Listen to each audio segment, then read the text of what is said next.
Aroma is the first thing you encounter in every cup of coffee. And it is probably the part you pay least attention to. Everyone knows the smell of fresh coffee brewing. At a coffee shop, in a restaurant, at work, or at home. But for most of us, that's where it ends. We notice the aroma, then move straight to drinking. In this video, I'll show you why aroma is much more than just the smell of coffee.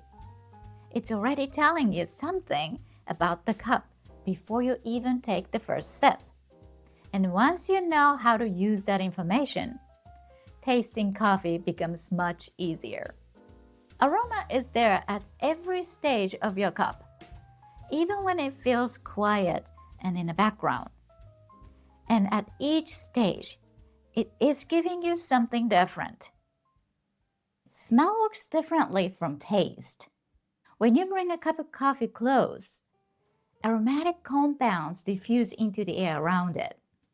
Your nose picks them up simply by breathing before anything touches your tongue. And smell doesn't stop there. After you sip and swallow, aroma travels from inside your mouth back up through your nose. So your nose is working the whole time, before the sip and after it. Our nose can detect roughly 400 different kinds of smell. Our tongue, in contrast, can only distinguish 5 basic tastes: sweet, sour, salty, bitter, and umami. Much of what gives coffee its character comes from our sense of smell, not just our tongue. That is why aroma comes first in the tasting order. Not because of tradition, but because that is the order your senses are actually working in. But understanding how the nose works is only part of it. To really develop your sense of smell, you also need to understand what kind of sense it is. Smell doesn't simply provide information. It is deeply connected to how our brain interprets the world. Smell is directly connected to a part of your brain that handles emotion, memory, motivation, and survival. That is why aroma feels different from other senses. It doesn't simply tell you something is there. It also shapes how you experience it. Sometimes that reaction is instinctive. We naturally recognize the smell of spoiled food and avoid it before we even stop to think. Sometimes it comes from memory. A particular smell can instantly remind you of a place, a person, or a moment from years ago. And sometimes it comes from culture. What smells good or bad is not always universal. It is often shaped by the food and the environment we grew up with. Take natto, for example. Many Japanese people recognize its strong smell immediately and don't think twice about it. Someone smelling it for the first time may think it has gone bad. The smell hasn't changed. Only the experience behind it has. The same thing happens when you taste coffee. 2 people can smell the same cup and experience it differently because each brings a different set of memory and references. Understanding that helps you separate the coffee from your first reaction. And once you know that, you can start using aroma as a tasting tool instead of simply reacting to it. Before your first sip, aroma is already giving you clues about what kind of coffee you are about to taste. A bright, fresh aroma may prepare you for a coffee with lively acidity. A warm, round aroma may suggest sweetness or fuller body. A darker, roasty aroma may hint at more bitterness.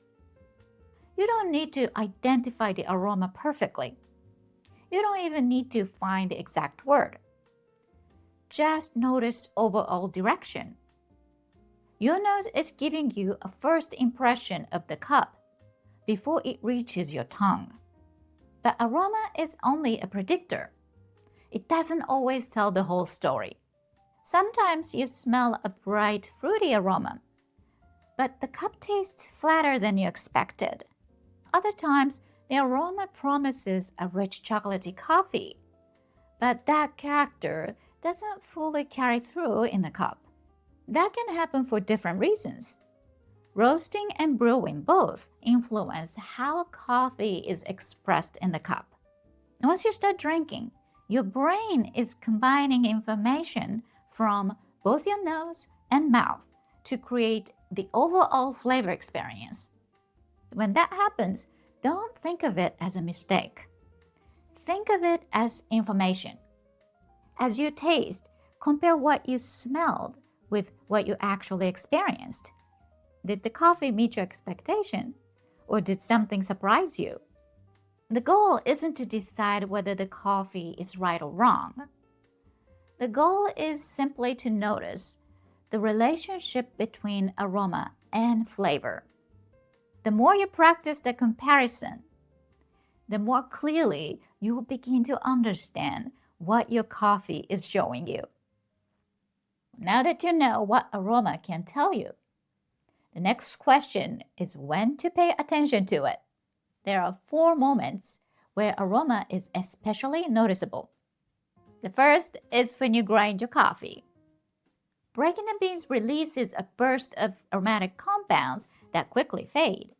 So take a moment to smell them before you start brewing. The second is while the coffee is brewing. As hot water extracts the coffee, new aromas are released into the air. Notice how they change from the smell of dry grounds. The third is just before your first sip. Bring the cup close and take a slow breath. And let your nose form a first impression before you taste. The fourth is after you swallow. As coffee warms in your mouth, more aroma travels back up through your nose. This is often when new characteristics become noticeable. You don't need to identify every aroma or find a perfect description. Just notice what changes from one stage to the next and compare that with what you taste. Earlier, we talked about how smell is closely connected to your memory, experience, and culture. Every aroma you notice becomes another reference your brain can use in the future. One of the easiest ways to build those references is simply to experience a wider range of foods. When you peel an orange, smell it. When you're cooking with herbs, pause for a moment. Notice the smell of fresh bread, cut grass, or rain after a dry day. You don't have to memorize those aromas. Just pay attention to them. Over time, those experiences build a richer personal reference library. And the more references your brain has, the more naturally you recognize and understand aromas in your coffee. Aroma is much more than the smell of coffee. It is the first piece of information you receive about the cup, and it continues to shape your experience long after you've taken the first sip. The more attention you give to aroma, both in coffee and in everyday life, the more naturally you'll begin to understand what your coffee is telling you. This is only the first step in learning how to taste coffee. We'll continue building your tasting skills throughout this series, one element at a time. Thank you for watching. Have a wonderful coffee day.